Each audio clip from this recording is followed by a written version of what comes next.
Hi, my name is Sue Ellen, and this is my tutorial video presentation for NMIH306. This is a 3-minute in-service where I'll cover a strategy for an alternative to restrictive practices. From our first assignment in NMIH306, we learnt about restrictive practices, what they are and how and when they are used. The Royal Commission to Aged Care Quality and Safety 2019 refer to the term restrictive practices as activities or interventions, either physical or pharmacological, that have the effect of restricting a person's free movement or the ability to make decisions. Some examples are sitting a person into a deep chair so they can't get out of it, or placing a table in front of them, leaning their wheelchair back, basically just parking that person for the day so they don't have to deal with their behaviour.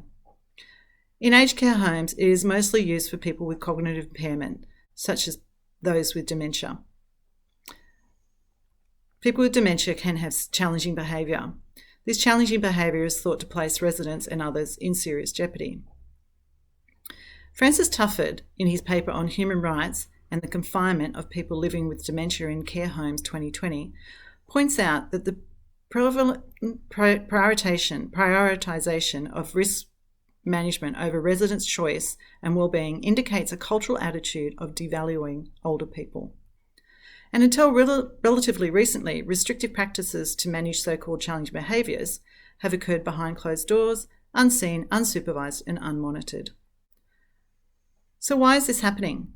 How do we get to a point where we put our elderly loved ones into a facility where perfect strangers decide to limit their freedom? Whilst researching for this in-service, I read many of the published submissions on the Royal Commission into Aged Care Quality and Safety website. These submissions are from families of residents and aged care facility workers. The most common theme in these submissions was lack of staff. Therefore, my strategy would be to look at the aged care quality standards, in particular Standard 7, Human Resources. Aged care facilities need a workforce that is skilled and qualified to provide safe, respectful and quality care and services. It also needs enough skill and qualified staff to meet residents' needs.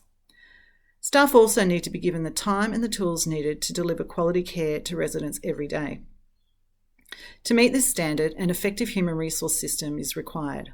Before starting my degree, I was a human resource officer with the Queensland Government. I'd used my HR skills to implement recruitment and retention programs, staff skilling programs and incentive programs for retention.